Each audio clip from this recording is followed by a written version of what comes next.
ทศไทยให้ความรู้กู้ความสุข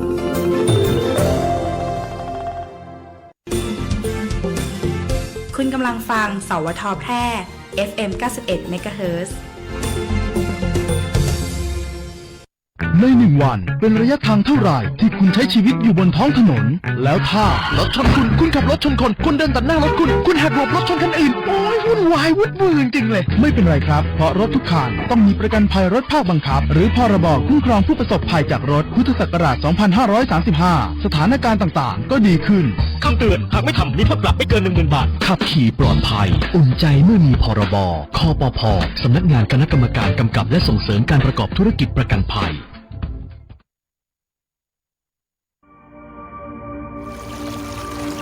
ศูนย์บริหารจัดการน้ำจังหวัดแพร่มีหน้าที่ในการบริหารจัดการน้ำในจังหวัดแพร่โดยมีเป้าหมายเพื่อให้มีแหล่งน้ำใช้อย่างเพียงพอสำหรับการดำรงชีวิตและการพัฒนาและเพื่อให้เกิดการใช้น้ำอย่างมีประสิทธิภาพและเป็นธรรมรวมถึงการอนุรักษ์แหล่งน้ำและการแก้ไขปัญหาน้ำท่วมศูนย์บริหารจัดการน้ำจังหวัดแพร่เข้าใจเข้าถึงพัฒนาเพื่อประชาชนติดต่อศูนย์บริหารจัดการน้ำจังหวัดแพร่โทร054-532-900หรือองค์การบริหารส่วนจังหวัดแพร่โทร054-532-485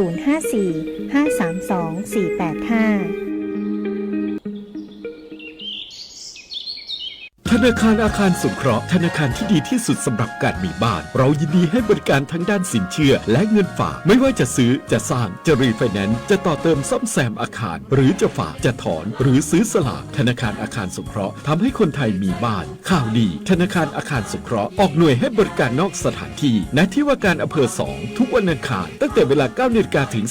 15:30 นและณที่ว่าการอำเภอวังชิ้นและที่ว่าการอำเภอหลองทุกวันพุธตั้งแต่เวลา 9:00 นถึง 15:30 น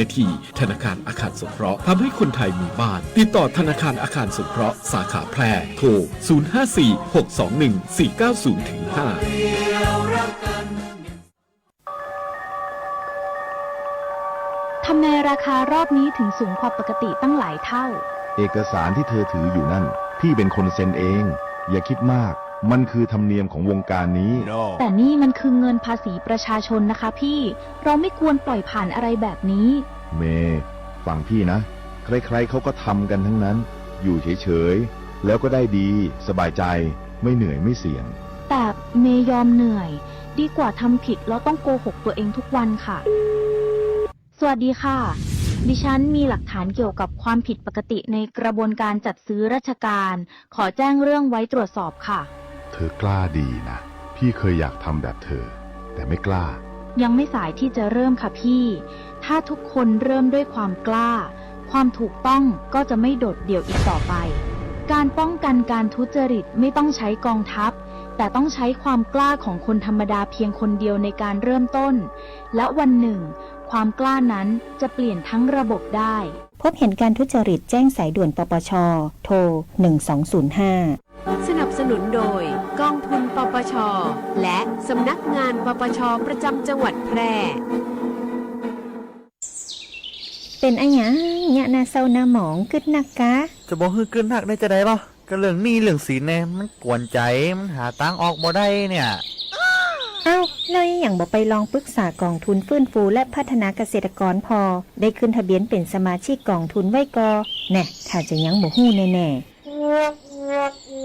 ก็ถ้าเป็นสมาชิกแล้วมีหนี้ในระบบเกี่ยวกับการเกษตรก็สามารถยื่นขอขึ้นทะเบียนหนี้กับสำนักงานกองทุนฟื้นฟูและพัฒนาเกษตรกรสาขาแปรได้เขาจะให้คำปรึกษาแล้วก็ช่วยแก้ไขปัญหาหนี้สินของเกษตรกรด้วยนะโอ้มันมีจีอี้ตัวอีนี้เหมือนกันนะเฮาไปสมัครเข้าองค์กรหรือจัดตั้งกลุ่มใหม่รวมกันบ่น้อยกว่า50คนก็ได้แล้วก็ไปขอรายละเอียดยื่นเสนอแผนและโครงการเพื่อฟื้นฟูและพัฒนาอาชีพของเฮา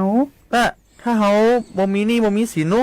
จะมีอะไรอย่างมาส่งเสริมเกษตรกรพ้องอ๋อบ่ยากเลยปรึกษาสำนักงานกองทุนฟื้นฟูและพัฒนาเกษตรกรสาขาแปรตั้งอยู่ตีถนนกาดน้ำทองหลังบิ๊กซีแปรตำบลนาจักอำเภอเมืองแปรจังหวัดแปรโทร054-534-381เกษตรกรติดไปติดต่อบ่ได้เสียการใช้จ่ายใดๆทั้งสิ้นเด้อ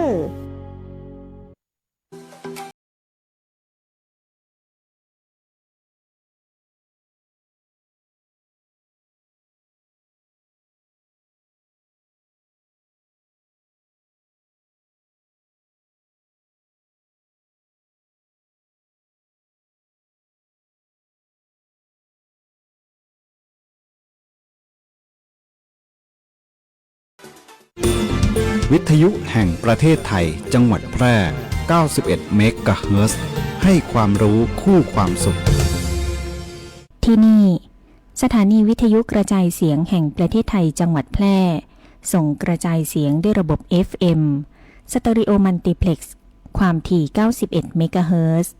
จากนี้ไปติดตามรับฟังรายการแพร่สารฝันพลังใจ โดยเครือข่ายดีเจคน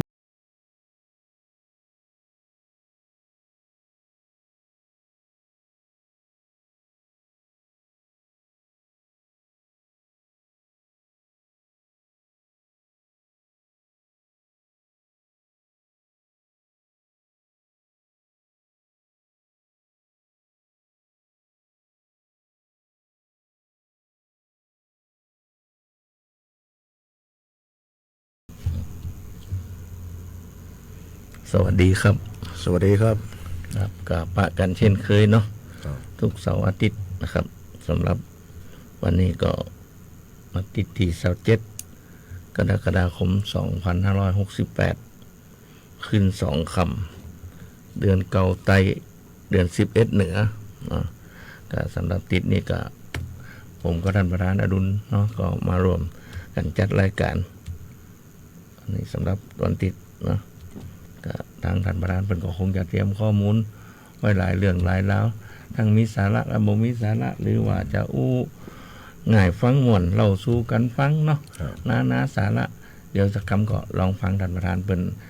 ได้กันเนาะครับยินดีต้อนรับเนาะกับรายการเข้ารายการทางแพร่สารฝันพลังใจทางคืน91 เมกะเฮิรตซ์สถานีวิทยุกระจายเสียงแห่งประเทศไทยจังหวัดแพร่ให้ความรู้คู่ความสุขหรือว่าสวทจังหวัดแพร่เนาะ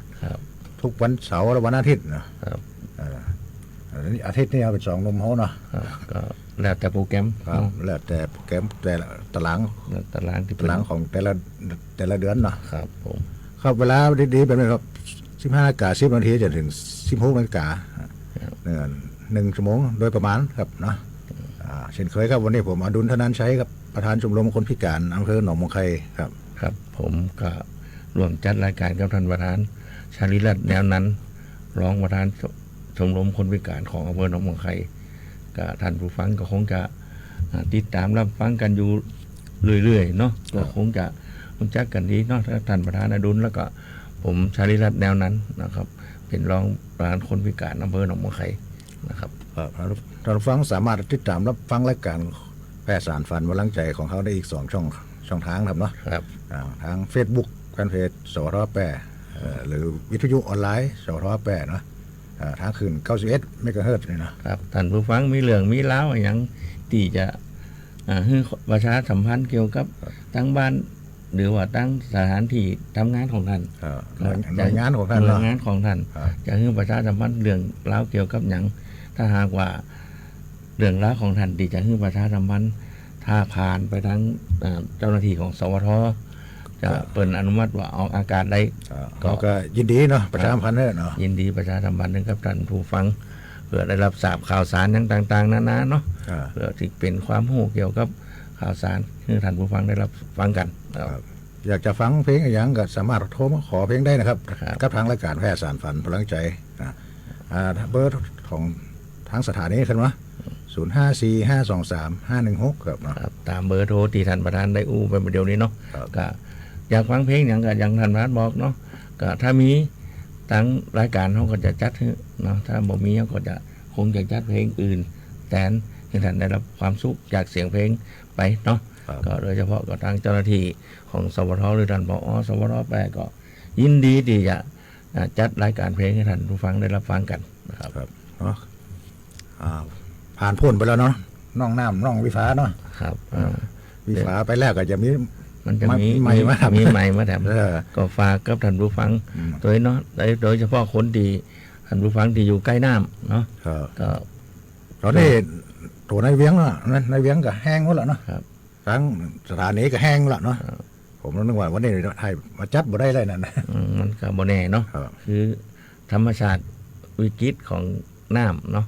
มันอาจจะมาได้ตอนใดห้องกมูมันโดยเฉพาะท่านผู้ฟังที่อยู่ใกล้น้ำก็ระมัดระวังกันไว้ระมัดระวังเนาะ ฝาก ไป ด้วย หล่องไปทั้งเมืองร้องเมืองจีนวันนั้น ครับ เราจะเข้าสุโขทัยครับ ครับ เตรียมหับมือกันแล้วนะ พอละเด็กละอ่อนเนาะบางทีเฮาบ่ตันหูตันหันมันลักไปยามใดบ่ฮู้ก็ขอให้สอดส่องดูแลครับ คือน้ำมันอาจจะบ่ลึก แต่ละอ่อนเนี่ยมันก็บ่แน่เนาะอาจจะเป็นตะคริวเป็นอะไรหยังก็เฮาโดยบ่ได้ผ่านสายตาเฮาเนาะคือก็ละอ่อนก็อาจจะจมน้ำได้นะก็ช่วยดูแลกันเนาะลูกหลานวันนี้ไอ้แก้วไอ้คำไปทางใดเนี่ยไอ้น้อยมันไปทางใดไหลไหลจากันว่ามันไปเหนือไปใต้เนาะเพื่อความปลอดภัยของลูกๆหลานๆวันนั้นผมได้ฟังข่าวจากอำเภอแจ้งมวนนะจังหวัดพะเยาน้ำม้าน้ำน้องนั่นแหละไปหลงเก็บขี้กุ้งไงนี่นะเก็บขี้กุ้งบางครั้งก็หายไปค้นได้ค้นหายไปค้นมันว่าไม่ได้ว่าหัวได้ยังหัวเป็นข่าวที่ว่าโดนน้ำปัดนะเก็บขี้กุ้งแล้วนะเก็บกุ้งน้ำท่วมนะพวกนี้ก็ระมัดระวังกันน้อยนะครับมันคือบางครั้งมันก็น่าเสียดายเนาะอีกุ้งมันมากับน้ำโดยต้องได้คุดออกแห้งมันเก็บใส่คลองก็เก็บจนเพลินมาขายมาดูตั๋ว3 บาทกันนะเก็บเพลินก็เลยหล่องไหลไปตัวจมน้ำไปนะครับบางทีไปต่างคนไปเท่ากันแต่บ่หัวหามคนไปไหนก็เลยบ่ได้มึงกันนะครับก็ขอฝากไปทั้งท่านผู้ฟังที่มีลูกมีหลานไปตั้งน้ำตั้งตาก็คอยเตือนคอยอย่างกันนะท่านเนาะคือบางทีเฮาได้อยู่บ้านแบบละอ่อนเนี่ยมันก็ด้วยความคึกขนองนะครับยิ่งหันที่กรุงหลายๆเนี่ยก็มันก็หน้าเมาเหมือนกันหน้าเมาที่กรุงเมาไปเมามาจมน้ำนะครับเก็บเพลินไปเลยกว่าจะเสาะหากว่าจะหู้ตัวก็เสียความรู้สึกไปแล้วเนาะคือละอ่อนอาจจะจมน้ำตายเนาะฝากกันไปด้วยเนาะโดยทั้งรายการแผ่สารฝันพลังใจก็เป็นห่วงเนาะคือสุขภาพของคนเฮาเนี่ยถ้าเหตุการณ์มันเกิดขึ้นโดยที่ว่าบ่น่าจะเกิดขึ้นมันก็ทำความเสียใจให้กับญาติพี่น้องเนาะก็ฝากกันไปด้วยครับช่วงนี้ครับฟังเพลงกันเนาะช่วงนี้ก็ปะกันใหม่ๆนี่ก็ฟังเพลงกันเนาะคือเดี๋ยวก็ฟังเพลงให้สบายอกสบายใจไปสักนิดก่อนเนาะเชิญรับฟังครับ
จากสภาพอากาศที่แปรปรวนทำให้เกิดภัยพิบัติต่างๆทางธรรมชาติเพื่อเตรียมความพร้อมรับมือกับสถานการณ์ที่อาจจะเกิดขึ้นประชาชนควรเฝ้าระวังติดตามข้อมูลข่าวสารจากหน่วยงานภาครัฐที่เชื่อถือได้ดูแลตนเองและบุคคลในครอบครัวต้องการความช่วยเหลือด่วนแจ้งเหตุมาที่กองอำนวยการป้องกันและบรรเทาสาธารณภัยจังหวัดแพร่โทร 054-533-680 หรือสายด่วนปพ 1784 ส่วนราชการที่เกี่ยวข้องอำเภอองค์กรปกครองส่วนท้องถิ่นในจังหวัดแพร่พร้อมเข้าให้การช่วยเหลือทันทีปรารถนาดีจากผู้ว่าราชการจังหวัดแพร่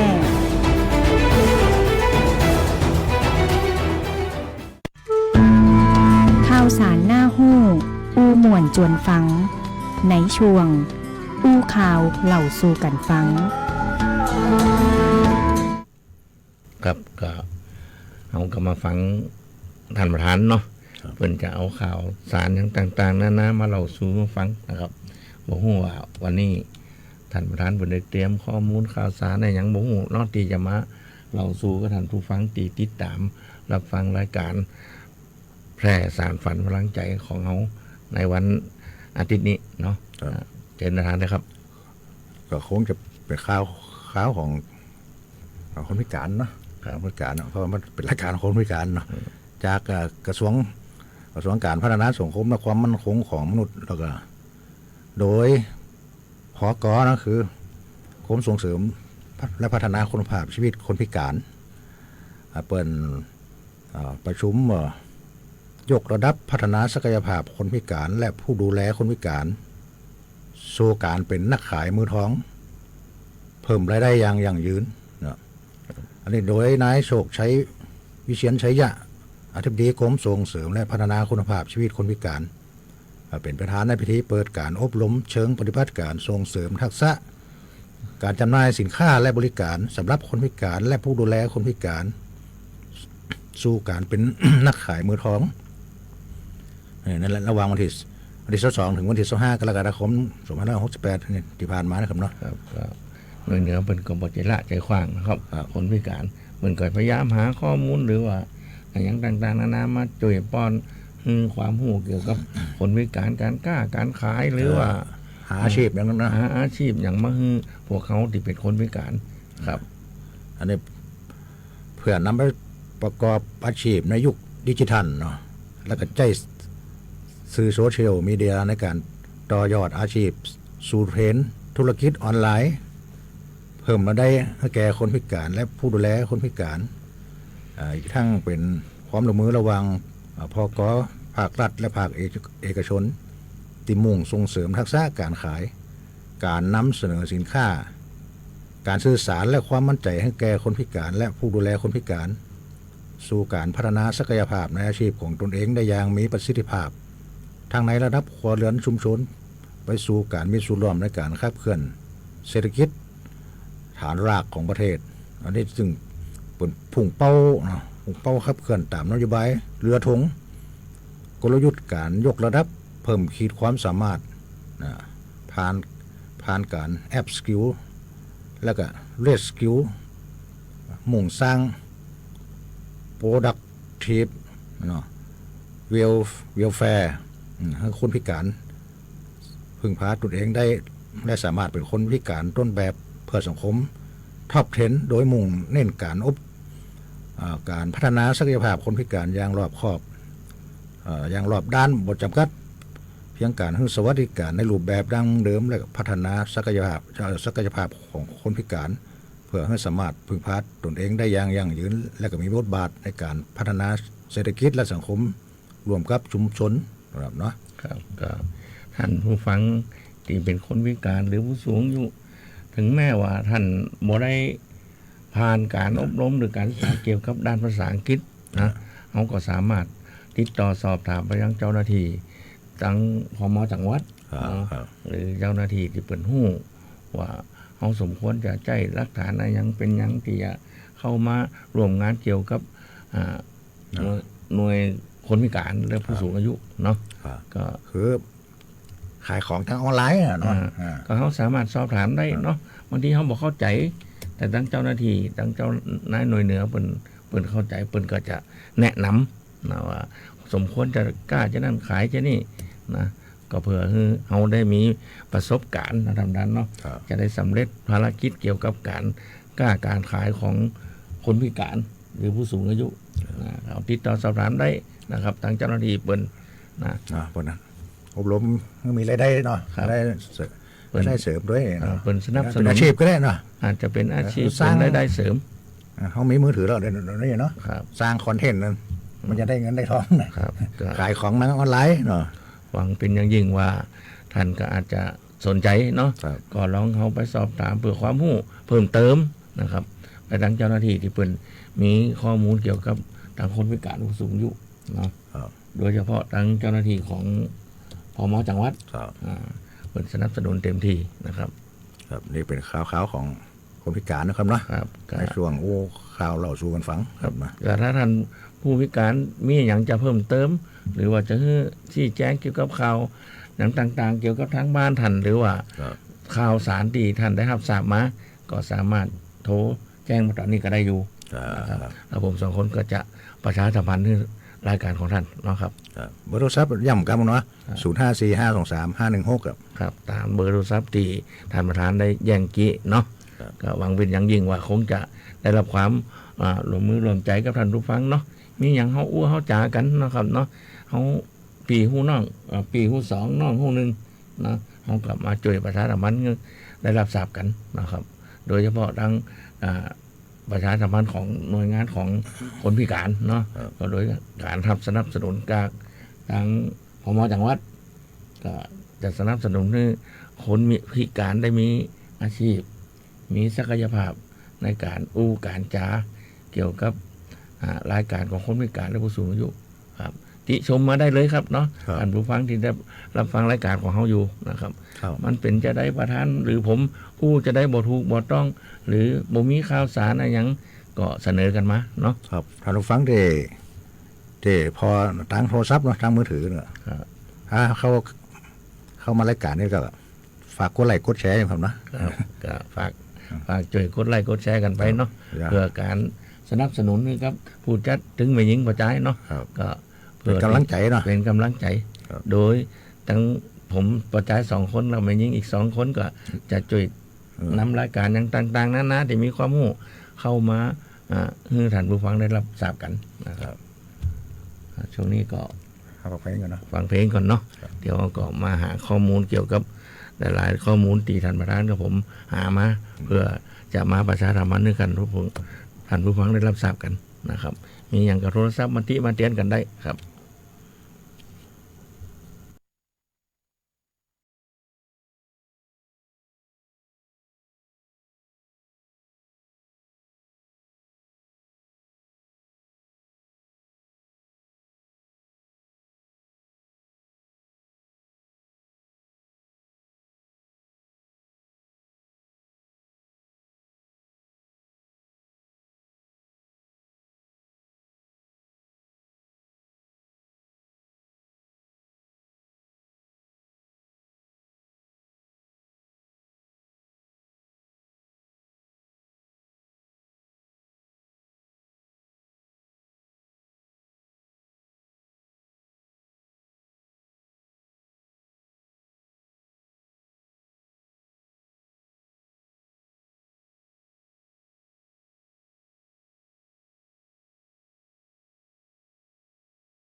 ชาติ ศาสนาพระมหากษัตริย์คือ3สถาบันหลักที่หล่อหลอมความเป็นไทย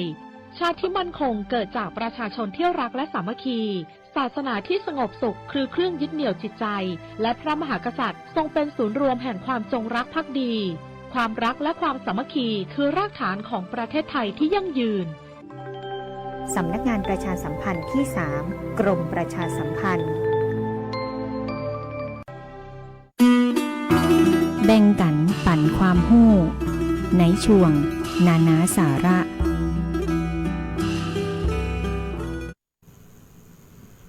ครับก็เข้ามาสู่ในช่วงอู้งายฟังม่วนครับช่วงที่2แล้วเนาะช่วงนี้ก็ท่านประธานเพิ่นก็คงจะมีสาระอย่างต่างๆที่มันม่วนๆแล้วก็ง่ายๆฟังมันอู้ง่ายเข้าใจง่ายของบทต้องบ่เครียดนะบ่เครียดบ่ซีเรียสเนาะก็บ่เครียดบ่โกรธบ่หยังเนาะลองฟังท่านประธานเนาะก็เพิ่นได้เตรียมข้อมูลเอาไว้นะครับครับคือคนเฮามันก็มีอย่างก็ความโลภโกรธหลงอย่างเนาะมันปุถุชนธรรมดาเนาะอันนี้เฮาจะอู้เรื่องระงับความโกรธกันเนาะการระงับความโกรธเป็นสิ่งสำคัญต่อสุขภาพและก็ร่างกายการควบคุมอารมณ์โกรธสามารถทำได้โดยการฝึกสติการหายใจลึกๆการปรับความคิดและการขอความช่วยเหลือจากผู้เชี่ยวชาญเนาะวิธีระงับความโกรธกันหนึ่งฝึกสติก็หู้ตัวว่าขอให้มีสติครับถ้าว่ารู้สึกกับกำลังโกรธสังเกตอาการทางร่างกายเกิดขึ้นเมื่อโกรธเช่นหัวใจจะเต้นเร็วหายใจทีเนาะใจขึ้นอย่างนี้เนี่ยคนขิงลูกเกียดไอ้เนี่ยอันนี้อย่างของเกียดนะเกียดเนี่ยใจไม่เต้นเร็วเนาะก็เพื่อให้หายใจเข้าลึกๆเนาะหายใจเข้าลึกแล้วก็พอนล้มหายใจออกจ้าเพื่อช่วยให้ร่างกายแล้วก็จิตใจสงบลงครับทำให้อุณหภูมิในร่างกายเขาเย็นลงใจเย็นน้อยใจเย็นลงเนาะแล้วก็ปั๊บมุมมองแล้วก็ความคิดลองเปลี่ยนมุมมองที่มีต่อสถานการณ์ที่ทำให้โกรธอาจมองในมุมที่ต่างออกไปหรือคิดถึงผลดีผลเสียของการแสดงอารมณ์โกรธเนาะพูดคุยกับคนอื่นเนาะการพูดคุยกับคนอื่นหรือพูดไว้ใจได้ก็สามารถช่วยเขาหายเขาเข้าใจสาเหตุของความโกรธความเกลียดได้เนาะได้ดีขึ้นและอาจได้รับคำแนะนำในการจัดการกับอารมณ์เนาะเย็นลงเนาะง่ายๆก็ใจเย็นๆไว้ใจเย็นไว้ก่อยกึดก่อยอันนี้กันเอาเนาะหาทางออกกับปัญหาเนาะหากความโกรธเกิดจากปัญหาที่เกิดขึ้นก็ลองหาวิธีแก้ไขปัญหาอย่างมีสติหรือขอความช่วยเหลือจากผู้เชี่ยวชาญแล้วก็เปิดให้พักผ่อนแล้วก็ผ่อนคลายนะการพักผ่อนหรือทำกิจกรรมที่ช่วยให้รู้สึกผ่อนคลายเช่นการฟังเพลงการออกกำลังกายเนาะหรือว่าการทำสมาธิอันนี้จะช่วยลดความเครียดและอารมณ์โกรธได้หรือว่าขอความช่วยเหลือเนาะหากบ่สามารถจัดการกับความโกรธได้ตนเองกับคนขอความช่วยเหลือจากนักจิตวิทยาหรือผู้เชี่ยวชาญครับอันนี้ปรว่าพอควรระวังเอาไว้อย่าเก็บความโกรธไว้การเก็บความโกรธความเกลียดไว้ในใจอาจส่งผลเสียต่อสุขภาพจิตและกับร่างกายควรหาทางระบายออกอย่างเหมาะสมหลีกเลี่ยงการใช้ความรุนแรงการแสดงความโกรธด้วยความรุนแรงไม่ว่าจะเป็นการทำร้ายร่างกายหรือทำร้ายเข้าของก็จะยิ่งสร้างปัญหาแล้วก็นำไปสู่ผลลัพธ์ที่บ่ดีเนาะอันนี้อย่าตัดสินผู้อื่นการตัดสินผู้อื่นก็อาจให้ความโกรธเพิ่มขึ้นคนพยายามทำความเข้าใจและผู้อื่นแล้วมองในมุมของพวกเขาด้วยเนาะการระงับความโกรธเป็นทักษะที่ต้องฝึกฝนแล้วก็การเรียนรู้ที่จะจัดการกับอารมณ์โกรธอย่างเหมาะสมจะช่วยให้เขามีสุขภาพจิตที่ดีขึ้นแล้วก็มีความสัมพันธ์ที่ดีกับผู้อื่นนะครับง่ายๆก็ทำจิตใจให้เย็นลงจุ่มใจจุ่มเนาะภาษาบ้านเขาคิดว่าเขาคงจะเข้าใจกับเหตุผลที่มันที่ทำให้เขาโกรธเขาเกลียดมันคืออะไรอย่างมองโลกในแง่ดีไว้เนาะคิดบวกไว้ครับถ้าว่ากับลูกกับเมียกับไปแบบนั้นเขาก็ต้องใจจุ่มไว้นะครับย้ำหัวละย้ำใครหัวนะคนบอกหัวละหนึ่งครั้ง อายุยืน5 นาที ครับก็ อายุ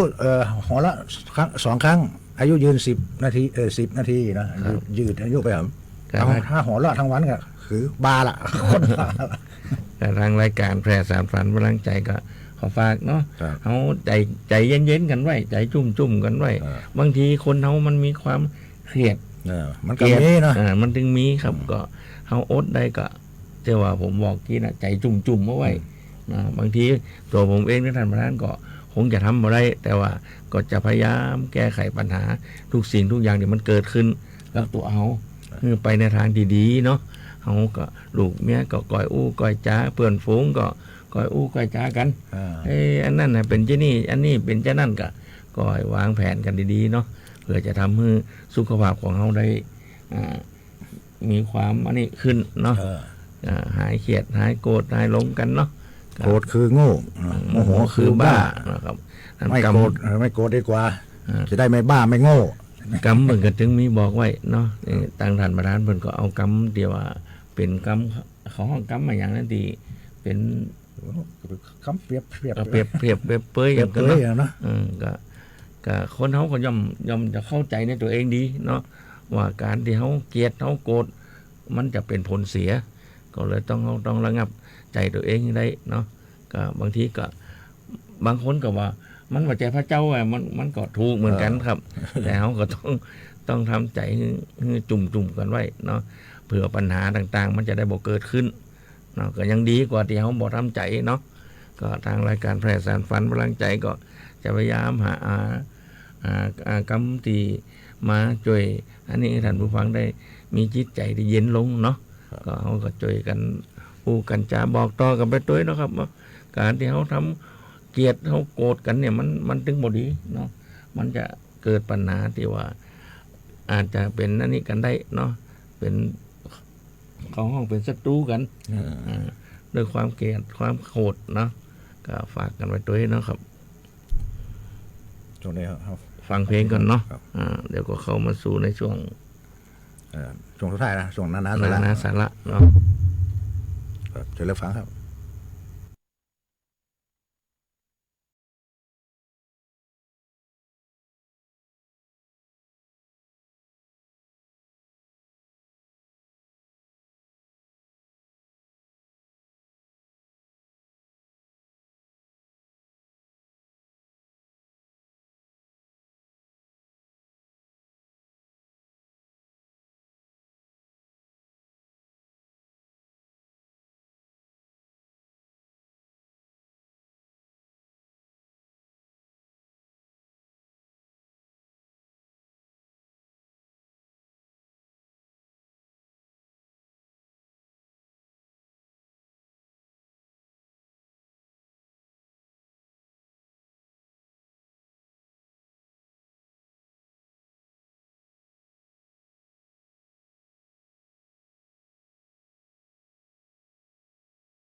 จังหวัดแปรขอเชิญชวนสร้างบารมีเสริมมงคลชีวิตตามเส้นทางการท่องเที่ยวนมัสการพระธาตุพันปีเจิญไปสักการะพระธาตุจอแหพระธาตุดอยเหล็งพระธาตุสิงหอุตรนครพระธาตุสีจุ๋มพระธาตุหลวงใจจ้างกั้มพระธาตุหัวควงพระธาตุปงสนุกพระธาตุพระห่วงพระธาตุปูแจพระธาตุแหลมลี่พระธาตุขวยปูพระธาตุจอมแจ้งพระธาตุเนื่องพระธาตุไหซอยและพระธาตุห้วยออบอกเลยว่าสายมูบดิพลาสักหน่อยไปเคาะระฆังฮือดังระเบิดฮือชีวิตเฮาสุดบันเจิดปังปังปังสาตุเจ้าแอลแปแอลนวลได้ความสุขกูฤดูคนแปรนี่ใจงามเจ้า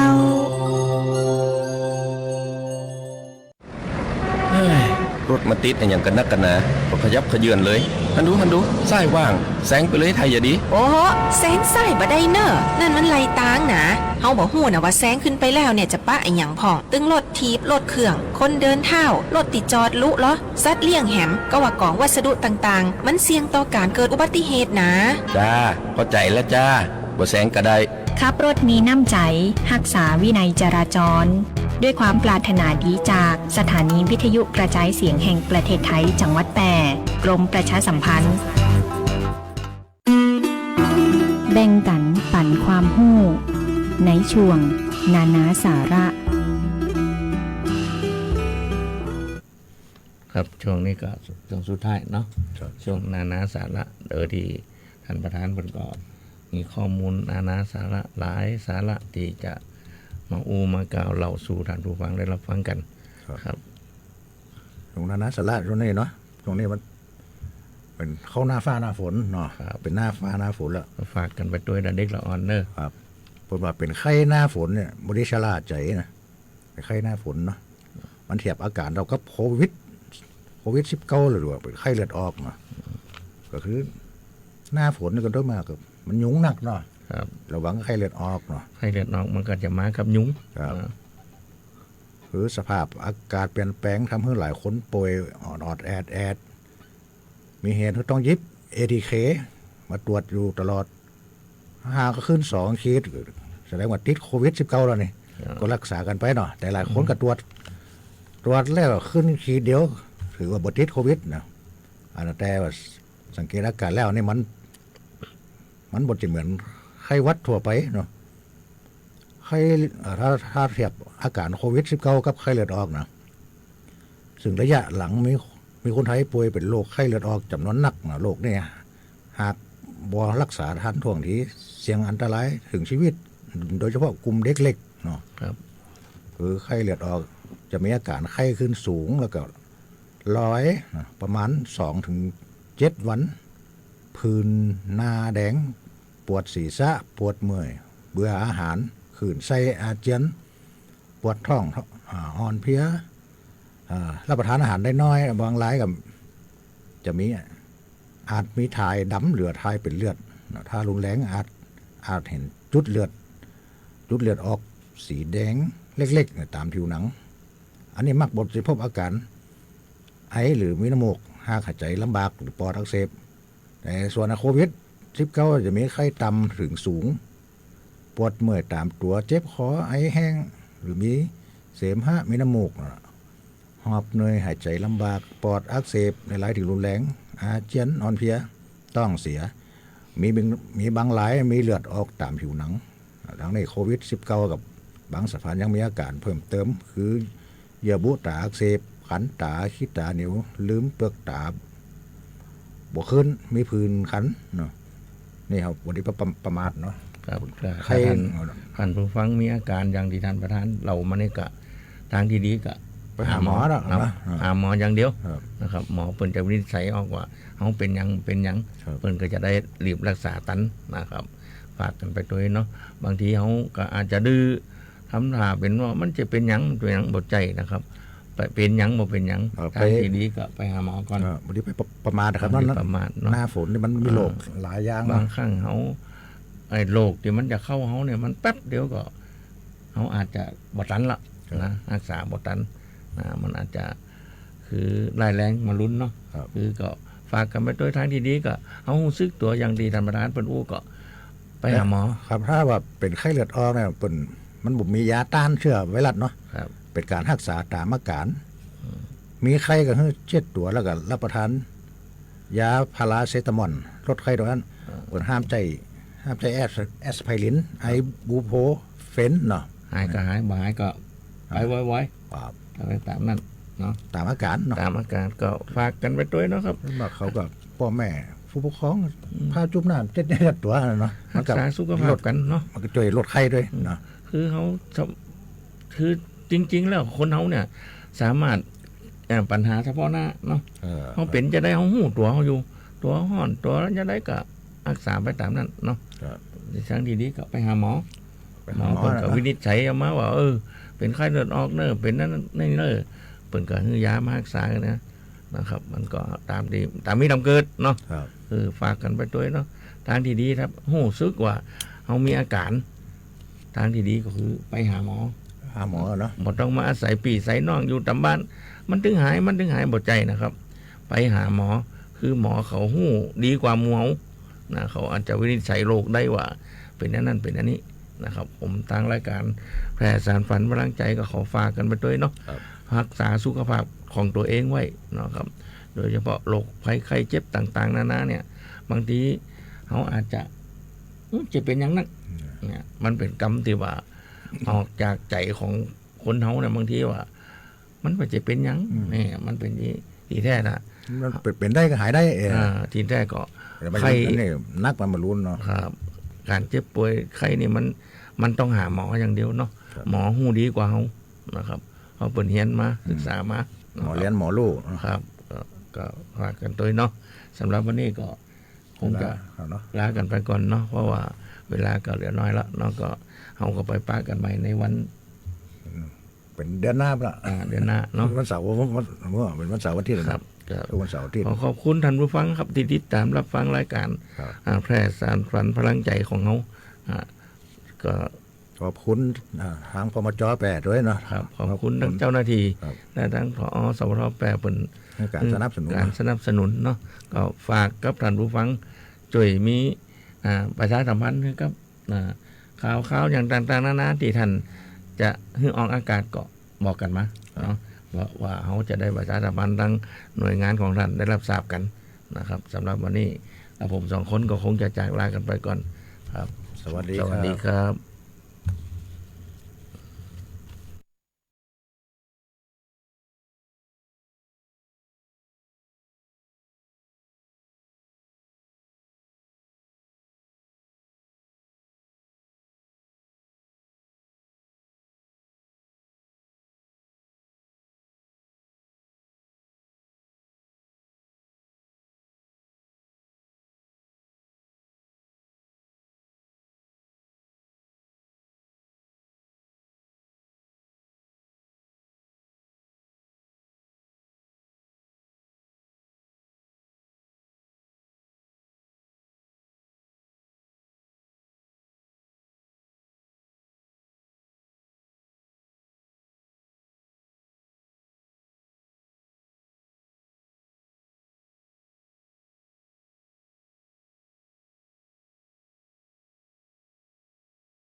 ถานีวิทยุกระจายเสียงแห่งประเทศไทยและเครือข่ายทั่วประเทศเสนอข่าวต้นชั่วโมง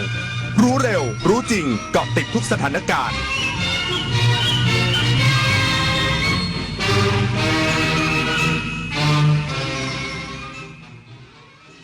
รับฟังข่าวต้นชั่วโมง 16 นาฬิกากับชลธร จันยาครับ